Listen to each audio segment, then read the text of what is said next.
जब बंदा इतना दौलतमंद ना हो, इतना अमीर ना हो, लेकिन लड़की से मोहब्बत हो जाए जो कि वहाँ के एमएनए की बेटी हो, तब इस केस का क्या इंजाम होगा, इस मोहब्बत का क्या इंजाम होगा, ये जानेंगे हम इस स्टोरी में। नाज़रीन ग्रामी, एक लड़का होता है जिसका नाम होता है नीतीश। ये कॉलेज में पढ़ता है। इसकी एक क्लासमेट होती है जिसका नाम होता है भारती। नाज़रीन ग्रामी, ये इसकी क्लासमेट इससे मोहब्बत करती है, ये भी आपस में उससे मोहब्बत करता है। अब जो भारती होती है, ये महंगे महंगे गिफ्ट, फूलों के दस्ते वगैरह नितिन काठिया को भेजती रहती है। नाज़रीन ग्रामी, नितिन काठिया की एक माँ होती है नीलम काठिया। नीलम काठिया को जब इस चीज़ के बारे में इल्म होता है कि मेरे बेटे नीतव यादव ने एक भारती यादव नाम की लड़की को सेट कर रखा है और प्यार करता है, तो ये भारती यादव से मिलती है नितिन के घर में। अब नितिन की जो माँ होती है नीली काठिया, ये कहती है अपने बेटे को, देखे मैं भारती के बाप से बात करूंगी, जो कि होता है डीपी यादव। नाज़रीन, ये वहाँ का एमएन होता है गाजियाबाद का। तो अब जो भारती होती है, ये कहती है नितिन को कि अपनी माँ को रोक दो, पहले मैं अपने अब्बा से बात करूंगी, मेरे भाई विकास यादव और विशाल यादव या जब दाएं बाएं होंगे तो फिर मैं अब्बू से बात करूंगी, ताकि वो तुम्हारी फैमिली को या मुझे कोई नुकसान पहुंचाने की कोशिश ना करे। तो फिर मान गए, तो फिर हम आगे रिश्ते की बात करेंगे। नितिन भी कहता है ठीक है, लेकिन भारती यादव को कभी टाइम ही नहीं लग रहा होता कि वो अपने बाप से बात करे, क्योंकि उसके भाई कहीं पे जानते ही नहीं। नाज़रीन ग्रामी, मैं आप लोगों को बताता चलूँ, जो डीपी यादव होता है भारती यादव का बाप, ये एमएनए होता है गाजियाबाद यूपी का। तो नाज़रीन, होता कुछ यूँ है कि भारती यादव को तो टाइम नहीं मिलता, लेकिन एक उनके दोस्त की शादी होती है, जो कि नितिन काठिया का भी दोस्त होता है, भारती यादव का भी दोस्त होता है। नाज़रीन, भारती यादव उस शादी पे गई होती है, नितिन काठिया भी गया होता है अपने एक दोस्त भारत के साथ, और यहाँ पे भारती यादव के दोनों भाई विकास यादव और विशाल यादव भी आए होते हैं, साथ में इनका एक मामा का लड़का भी आया होता है। नाज़रीन, होता कुछ यूँ है कि उस शादी में पार्टी हो रही होती है। नितिन काठिया जो होता है भारती यादव के साथ डांस वगैरह करता है। डांस करने के बाद एक दूसरे के साथ वो चिपक रहे होते हैं। भारती यादव उसके साथ तस्वीरें भी बनाती है। ये सारा कुछ विकास यादव और विशाल यादव उसके भाई देख रहे होते हैं। उनको पहले ही इनके ऊपर शक होता है, तो ये शक अब मज़ीद कंप्लीट हो जाता है। वो क्या करते हैं कि जब पार्टी का खाना शुरू होने वाला होता है, तो वो शराब पीने चले जाते हैं। शराब पी के आते हैं, तो जो होता है नितिन काठिया वो अपने दोस्त भारत के साथ खाना खा रहा होता है, तो विकास यादव उसके पास आता है, भारती यादव का भाई, और उसके बारे में उसकी प्राइवेट जो होती है फैमिली और प्राइवेसी जो होती है उसके बारे में पूछना शुरू कर देता है। तुम्हारा मोबाइल नंबर क्या है, तो तुम्हारे घर में कौन कौन है, तुम रहते किधर हो, वगैरह वगैरह। अब नितिन यादव जो होता है वो कहता है कि मैं आके खाना खाता हूँ। अपने दोस्त भारती यादव को कहता है मैं एक दफ़ा इनकी बात सुन लो, तो वो उसके साथ जाता है साइड पे।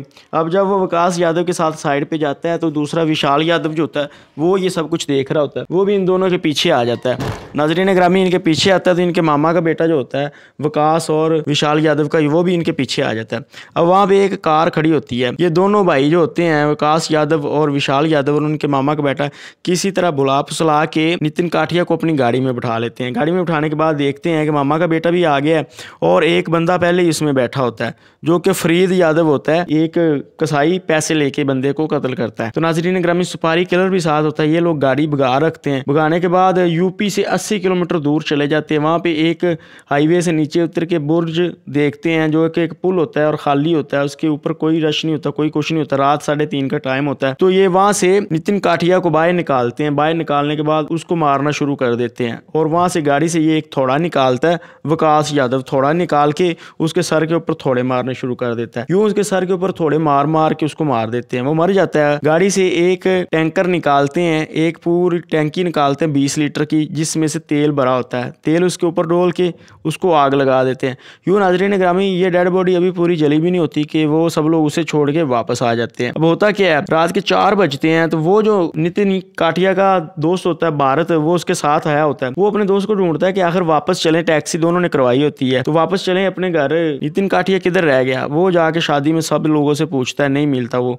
तो वो क्या करता है, वो टैक्सी लेता है और नितिन काठिया के घर जाता है। उसकी माँ को बोलता है, लीली काठिया को, कि ऐसे करके नितिन मेरे साथ गया था, लेकिन मैंने उसके आखिरी दफ़ा देखा वो विकास यादव के साथ उठ के बाहर गया था, उसके बाद वो आया ही नहीं, मैं उसको ढूंढता रहा हूँ। तो उसकी माँ होती है, अपने बेटे को फ़ोन करती है, लेकिन कोई पता नहीं चलता। वो भारती को फ़ोन करती है।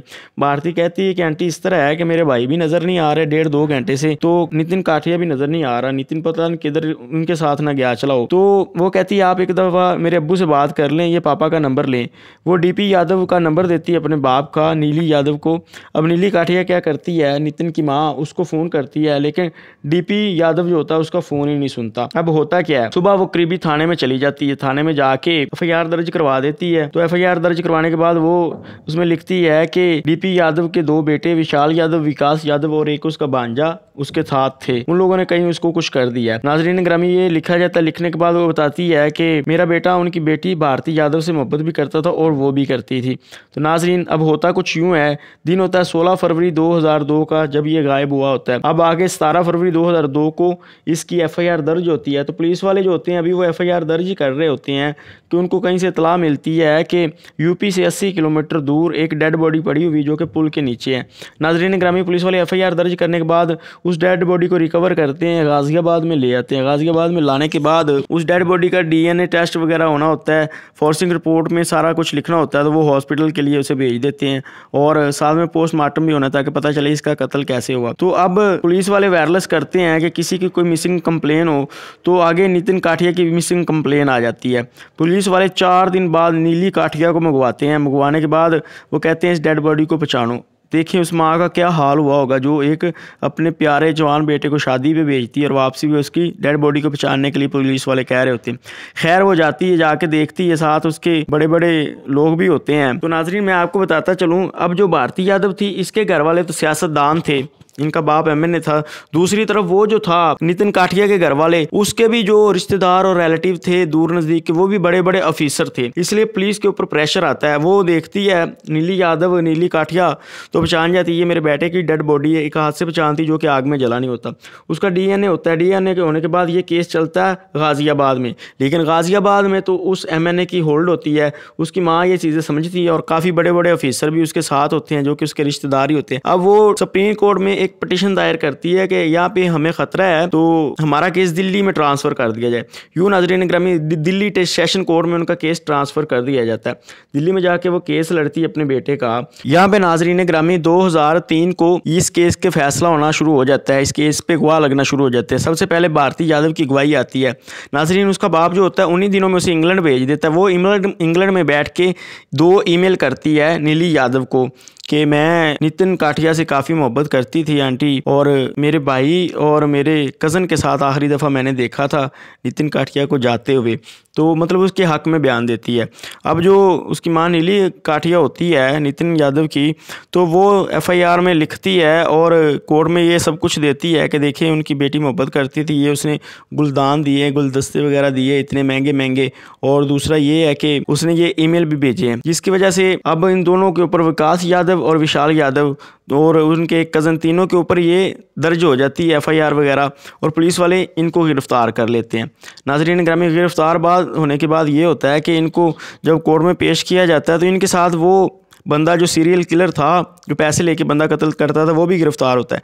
इन चारों को जब सेशन कोर्ट में पेश किया जाता है तो पहले ही अपना बयान दिया होता है इन लोगों ने पुलिस को कि हाँ हमने कत्ल किया, पूरी स्टोरी सुनाई होती है कि इस वजह से कत्ल किया। लेकिन कोर्ट में आके ये मुकर जाते, कहते हैं हमने कत्ल नहीं किया, पुलिस वालों ने ज़बरदस्ती हमसे बयान लिया।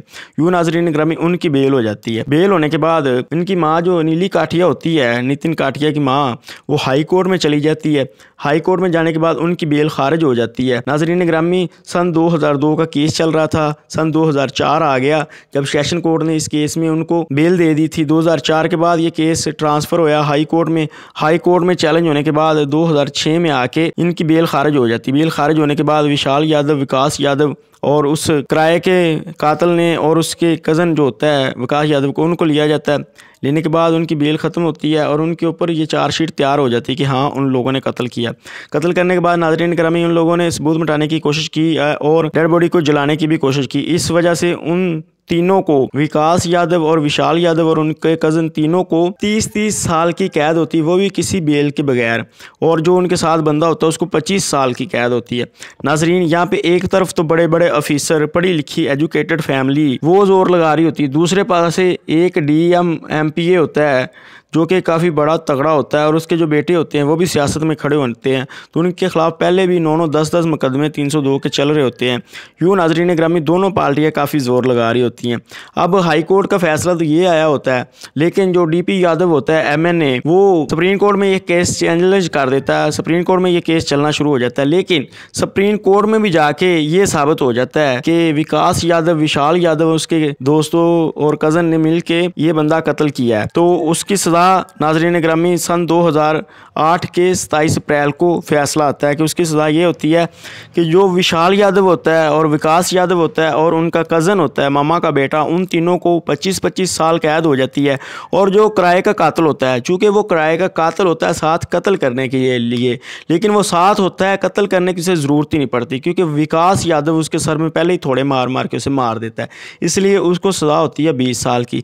फ़िलहाल ये केस चलते चलते ऐसे ही आज भी चल रहा है और इनकी 20 साल की और 25 साल की कैद जो हुई है वो अपनी भुगती जा रहे हैं।